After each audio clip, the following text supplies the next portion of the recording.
नमस्कार दोस्तों, स्वागत है मेरे चैनल पे। और आप देख रहे हैं कि मैं आप लोगों के लिए कितनी मेहनत कर रहा हूँ और उम्मीद यही करता हूँ कि आप लोग की पढ़ाई बहुत अच्छी चल रही होगी, मेरे बताए गए तरीके से, टेक्नीक से, तकनीक से, जो भी आप उसे सब दे दें।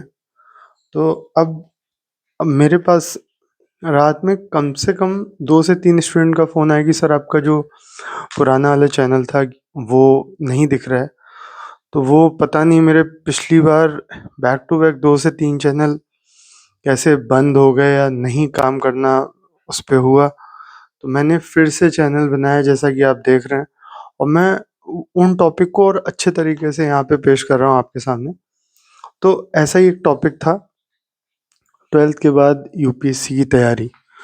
तो ये मैंने स्ट्रेटजी तैयार करी रात में बैठ के कि मैं स्टूडेंट्स को और कितना खोल के बता सकता हूँ, क्योंकि 12th का स्टूडेंट इतना मैच्योर नहीं होता है जो ग्रेजुएशन के बाद उसे जो फील आएगा तैयारी करने का।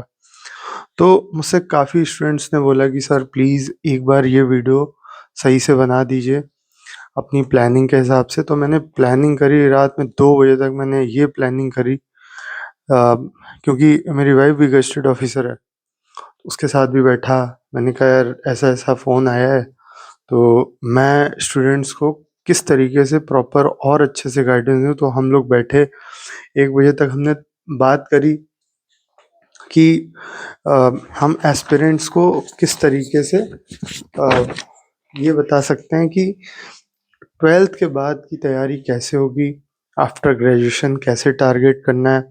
क्योंकि मुझे लगता है कि 12th से लेके ग्रेजुएशन के बीच जो भी आपका 3 साल जाता है, उसमें आप बहुत बेहतर तरीके से अपनी तैयारी कर सकते हैं, क्योंकि आपने 6 टू 12 तो काफ़ी अच्छे से पढ़ाई की होगी, ठीक है? तो आपके पास एनसीईआरटी रखी होंगी, तो वो एनसीईआरटी प्लीज़ किसी को मत दें, वो सँभाल के रखें अपने पास। तो उम्मीद करता हूँ आप समझ जाएँगे। तो शुरू करता हूँ। मेन जो रीज़न है मेरा ये बताने का, मेरे पास 3 से 4 दोस्तों का फ़ोन आया कि सर प्लीज़ हमें ये बताइए ग्रेजुएशन तक या इंटर के बाद कैसे तैयारी करनी है। फिर उसके बाद 2 लड़कियाँ, एक महाराष्ट्र से फ़ोन आया, वो शायद अभी 12th में थी या 12th हो रहा था उसका। तो उसने बोला कि सर प्लीज़ हमें बताइएगा। तो इसीलिए मैंने कहा ये वीडियो में बहुत प्रॉपर, थोड़ा-सा लंबा होगा, लेकिन जितने भी मेरे छोटे भाई-बहन हैं जो 12th कर रहे हैं या 12th के बाद तैयारी करना चाहते हैं, उनको इतनी हेल्प मिलेगी इस वीडियो से। जब आप ये वीडियो पूरा देख चुके होगे ना, तो आपके सामने एक पिक्चर क्लियर होगी, एक विज़न क्लियर होगा कि हम कैसे तैयारी करें, आईएएस की कैसे शुरुआत करें, जो लोग कन्फ्यूज़ रहते हैं। तो शुरू करते हैं।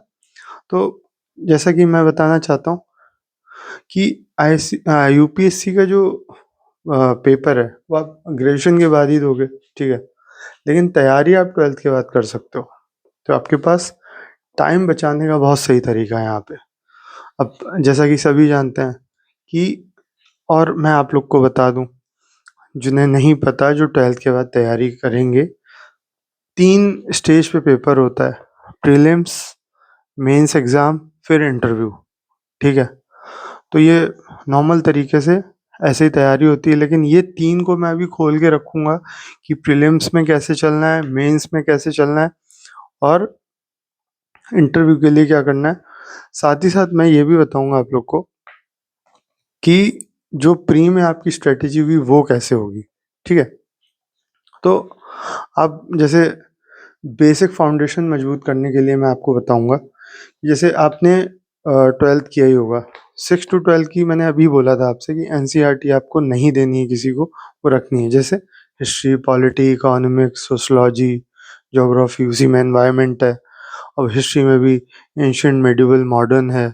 एक वर्ल्ड हिस्ट्री की बुक होगी जो आपको मेंस में काम आएगी, तो वो सँभाल के रखनी है, वो पढ़नी नहीं है अभी, ठीक है?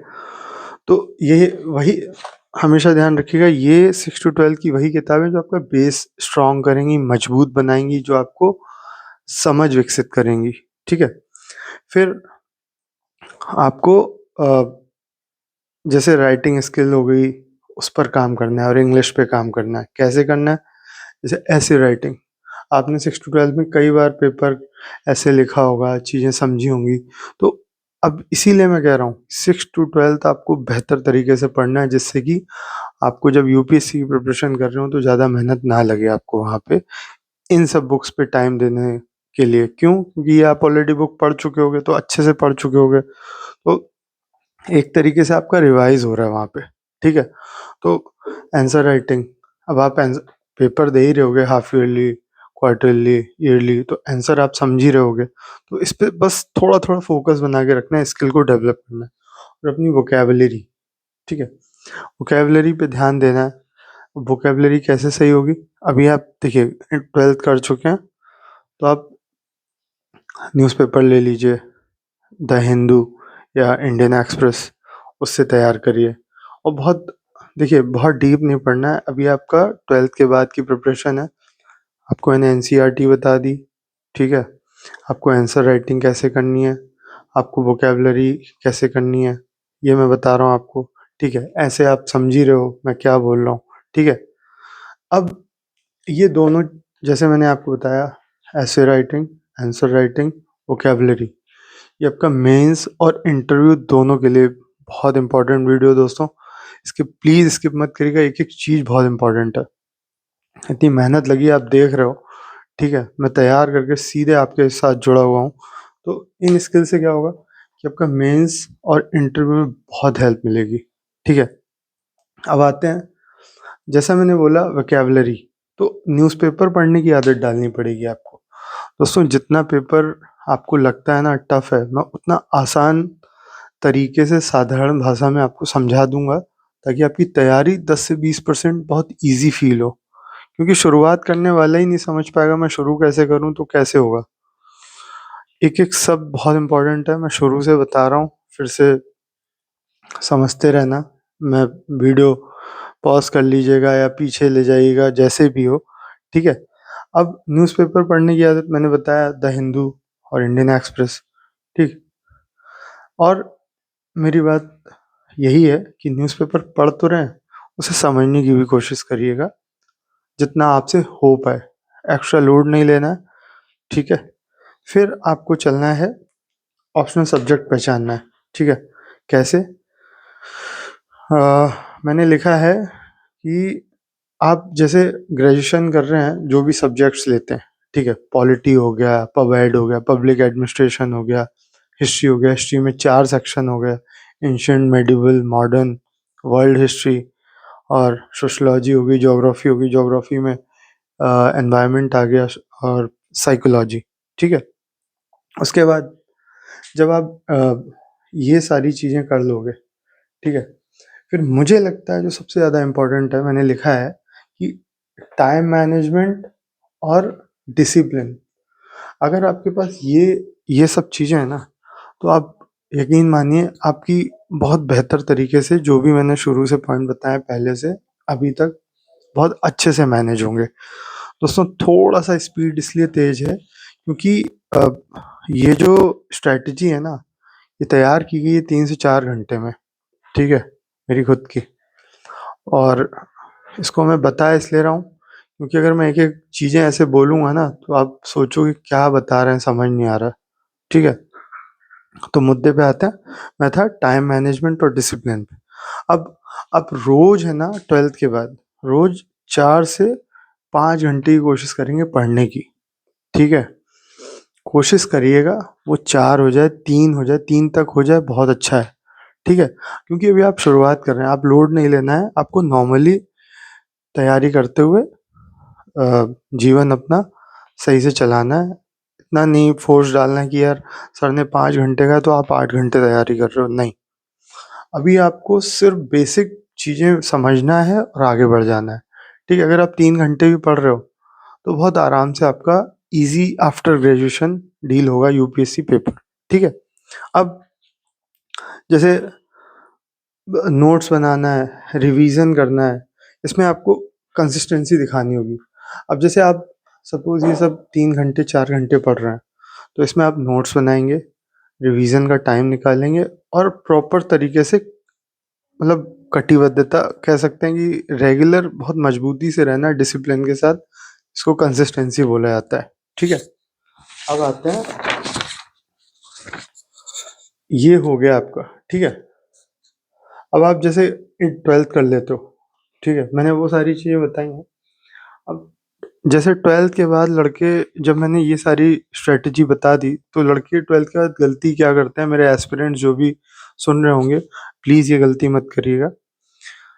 आप जैसे ही है ना 12th क्लियर करते हो, तो आप कोचिंग ज्वाइन कर लेते हो।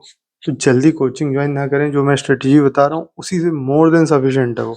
ठीक है, और कई लड़के, लड़कियां, बच्चे, एस्पिरेंट स्टूडेंट क्या करते हैं, यूट्यूब वीडियो से तैयारी करना शुरू कर देते हैं। देखिए, मैं भी यूट्यूब के माध्यम से आपको बता रहा हूँ, लेकिन मैं कोई टॉपिक नहीं बता रहा हूँ, मैं आपकी स्ट्रेटजी को फॉलो करवा रहा हूँ। ठीक है, अभी आप जैसे है ना यूट्यूब वीडियो देखोगे, ना जाने कितने टॉपिक्स पे वीडियो होगा। पहले ये समझ विकसित कर लें, फिर यूट्यूब वीडियो से भी काफ़ी कुछ समझा जाएगा। थोड़ा यूट्यूब से, थोड़ा स्टैंडर्ड बुक से, एनसीईआरटी आपने बेस मजबूत कर ही लिया है, लोगों से मिलके जो अच्छी रैंक मारते हैं, टॉपर्स के वीडियो देख के, तो यही टेक्निक होती है। ठीक है, और आप लोग एक गलती बहुत ज़्यादा करते हो, जैसे कोचिंग जल्दी ज्वाइन ना करें, प्लीज़ ऐसा मानिएगा। यूट्यूब से जल्दी कोई भी टॉपिक सीखने की कोशिश ना करें, पहले एनसीईआरटी, फिर स्टैंडर्ड, फिर यूट्यूब, फिर बिना पढ़े किताबें बदलते रहते हैं आप लोग। ये मैंने नोटिस किया है, मैंने बातें करी लोगों से, स्टूडेंट से, तब समझ आया। अब बिना पढ़े किताबें बदल देते हैं, उनका इंटरेस्ट नहीं आया तो उन्होंने एक सब्जेक्ट की 10 किताबें खरीद ली। ऐसे बहुत सारे लड़के हैं, कहते हैं कि मेरे पास हिस्ट्री के 10 राइटर्स की बुक है, मेरे पास पॉलिटी के 4 राइटर्स की बुक है। भाई एक तैयार कर लो, बाकी सब में सेम वही होगा। ठीक है, अब इसी में टाइम बर्बाद होता है। टाइम वेस्ट ना करें ये सब करने में। और वही है ना कि एक जो मैंने बताया, एक साथ 10 रिसोर्स ना बनाएं, जो मैंने ऑलरेडी आपको मेंशन कर दिया है। ठीक है, अब 12th के बाद आईएएस बनने का सही 3 साल का जो रोड मैप है वो मैंने बनाया, मैं बता देता हूँ आपको। पहले साल आपको क्या करना है, 12th के बाद का फर्स्ट ईयर, जैसे आपने 12th किया, फिर उसके बाद जब आप ग्रेजुएशन फर्स्ट ईयर में जाते हो, उसी को मान के चलो। एनसीईआरटी पूरी करनी है आपको, टारगेट यही बनाना है, न्यूज़पेपर की हैबिट डालनी है, सब्जेक्ट के बेसिक्स पे काम करना है। ठीक है, ये हो गया आपका सिर्फ इस साल। क्या, एनसीईआरटी पूरी करनी है, हैबिट डालनी है न्यूज़पेपर पढ़ने की, और सब्जेक्ट बेसिक्स को तैयार करना है। अब आप ग्रेजुएशन सेकेंड ईयर में आते हो, या अपने 12th के दूसरे साल।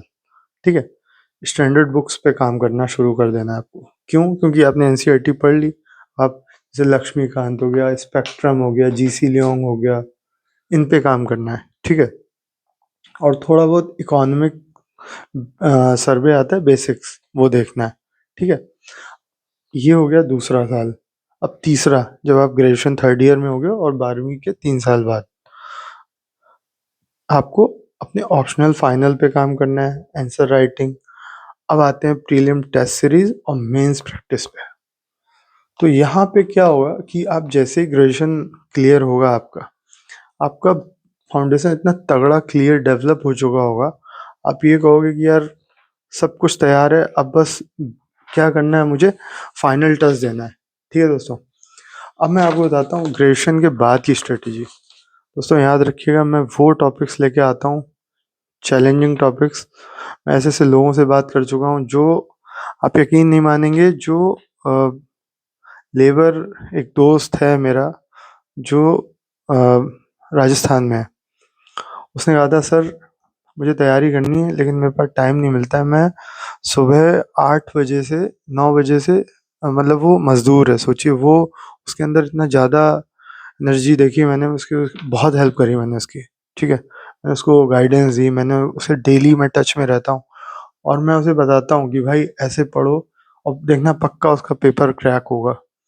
तो आते हैं ग्रेजुएशन की बात की स्ट्रेटजी। ठीक है, अब मुझे पता है कि मेरा स्टूडेंट, मेरा एस्पिरेंट मैच्योर हो चुका है, वेल मैच्योर, और काफ़ी प्रैक्टिस कर चुका है, जैसा मैंने बताया था।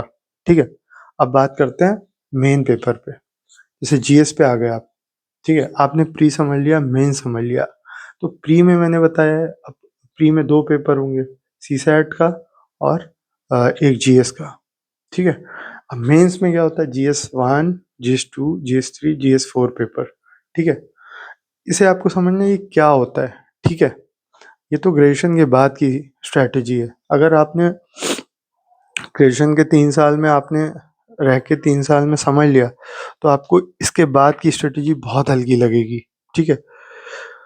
और प्रीलिम्स में किस तरह एलिमिनेशन यूज होता है, ठीक है, समझिएगा इस चीज को। मेंस में आंसर कैसे लिखते हैं, ग्रेजुएशन के बाद की स्ट्रेटेजी है दोस्तों। थोड़ा टफ लगेगा लेकिन आपको क्लियर हो जाएगा। इंटरव्यू पर्सनैलिटी कैसे डेवलप करें, ठीक। पढ़ाई के साथ डिसिप्लिन मैंने हमेशा बोला है, आज भी बोल रहा हूँ, अभी बोल रहा हूँ, कैसे मैनेज होगा। ये एक्चुअल यूपीएससी प्रिपरेशन फेज है दोस्तों, जो मैंने अभी फिर बताया है, ठीक है। अब ऑप्शनल सब्जेक्ट फाइनलाइजेशन की शुरुआत हो चुकी है यहाँ पे, क्योंकि आपने मैंने बताया था आपका इंटरेस्ट बन चुका होगा सारे सब्जेक्ट्स में। तो स्कोरिंग ट्रेंड पता चलेगा आपको कि ऑप्शनल कौन सा लें जिसमें ना हमारी स्कोरिंग अच्छी हो सके, ठीक है। पता लग आपने कोई ऐसा सब्जेक्ट ले लिया जिसमें आपका इंटरेस्ट नहीं है, सबसे पहली चीज़ आपका इंटरेस्ट कौन से सब्जेक्ट में, वो ऑप्शनल लें। आप उसमें स्कोर कर सकते हो, किसी कोई देखा देखी में मत करें, नहीं तो स्कोरिंग बहुत लो जाएगी, ठीक है। अब उसमें बुक लिस्ट, आपका day schedule, answer writing for optional, ये बहुत ज़रूरी चीज़ें हैं। अब इसकी एक मेन बात है कि इस लेवल पर ऑप्शनल तैयारी का 50% हिस्सा होता है, मेरी बात समझिएगा, ठीक है। अब आते हैं स्टैंडर्ड बुक्स की मास्टरी पे, ये बहुत ज़रूरी चीज़ है। जैसे बुक्स कैसे पढ़ें, ठीक है, नोट्स कैसे बनाएं, कितनी बार रिवाइज करें, क्योंकि कई बार क्या होता है कि आप एक बार पढ़ लेते हो तो सोचते हो आ गया, मैंने तो एनसीईआरटी भी पढ़ी, स्टैंडर्ड बुक पढ़ ली। अब उसको कनेक्ट करके, न्यूज़पेपर को कनेक्ट करके कि क्या टॉपिक मेरा ज्योग्राफी का, एनवायरनमेंट का और हिस्ट्री का करेंट में टॉपिक है, तो वो पेपर में आ सकता है। तो ये वही चीज़ें हैं, नोट्स कैसे बनाएं, बुक्स कैसे पढ़ें, कितनी बार रिवाइज करें, प्रीवियस ईयर क्वेश्चन कैसे निकालें, ठीक है। आपने कोई टॉपिक पढ़ा है, ठीक है, सुनामी के बारे में या टाइड के बारे में, तो आप समझ पाएंगे प्रेसिडेंट के बारे में।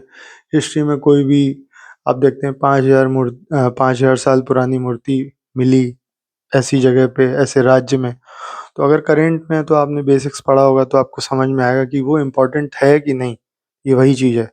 फिर प्रीवियस ईयर क्वेश्चन कैसे निकालेंगे वो भी समझ में आ जाएगा आपको। तो ये वही फेज़ है दोस्तों जहाँ मेरा स्टूडेंट बहुत सिंसियरली एस्पिरेंट बनता है, ठीक है। तो दोस्तों ये चीज़ मैं यहाँ नहीं लिख सकता था, बस मैं यहाँ ये लिखा है मैंने, 12th के बाद यूपीएससी की तैयारी। तो जितने भी 12th के स्टूडेंट्स हैं वो चाहते हैं तैयारी करना, मेरे से कांटेक्ट करें 9651469494। मुझे अगर ऐसा लगेगा कि मुझे कोचिंग भी ओपन करनी पड़ेगी आप लोगों के लिए विद मिनिमल प्राइस, ठीक है दोस्तों, तो मैं उसके लिए भी रेडी रहूँगा। आप लोग का बस सपोर्ट चाहिए, और कोशिश करिए ज़्यादा से ज़्यादा ये मेरा वीडियो शेयर करें उन बच्चों के साथ जिनके पास इतने सोर्सेज नहीं है तैयारी करने के, जानने के सोर्सेज नहीं है। उन्हें दिखाएं अपने मोबाइल के माध्यम से, ये देखो ये सर ऐसा बता रहे हैं, टाइम मैनेज हो रहा है, कैसे books, newspaper, answer writing, NCERTs, कैसी स्ट्रेटजी होनी चाहिए, ये सारी चीज़ें मैंने बता दी। मैं हर संडे को एक हेल्थ से रिलेटेड टॉपिक लेके आता ही हूँ। मैंने कल बनाया था, वो आप लोग ने देखा, और ये वीडियो मैं चाहता आधे घंटे तक खींच सकता था, लेकिन मुझे टू द पॉइंट बात करना आता है, बहुत साधारण शब्दों में। अगर कुछ नहीं समझ में आता तो प्लीज़ कमेंट करिए, शेयर मुझसे है ना, व्हाट्सएप पे शेयर करिए कि सर मुझे ये वर्ड नहीं समझ आया, या जो आपने बताया उसमें थोड़ा क्लियरिफाई नहीं हो रहा है, तो उसके लिए भी मैं रेडी हूँ। मैं नंबर बताया है 9651469494, feel free to call any time, ठीक है। मैं रेडी हूँ बात करने के लिए, शेयर करने के लिए, आपकी प्रॉब्लम समझने के लिए। कोशिश यही करनी है मुझे कि हिंदुस्तान में जहाँ जहाँ बच्चे आईएएस की तैयारी कर रहे हैं फ्री ऑफ कॉस्ट करें। सरकार भी बहुत योजनाएं चलाती है, ठीक है, उसका फ़ायदा उठाएं, लाभ उठाएं उसका, और तैयारी में सेलेक्ट होके अपने माँ बाप का नाम रोशन करें। और मैं यही पेरेंट्स से भी यही उम्मीद करता हूँ कि वो इस चीज़ को समझेंगे और बच्चों का सपोर्ट करेंगे, एक बेहतर माहौल बनाने के लिए कि घर में उसे तैयारी करने का मौका मिले, ज़्यादा डिस्टर्बेंस ना मिले। ठीक है दोस्तों, तो मिलते हैं नेक्स्ट वीडियो के लिए, तब तक के लिए जय हिंद, जय भारत।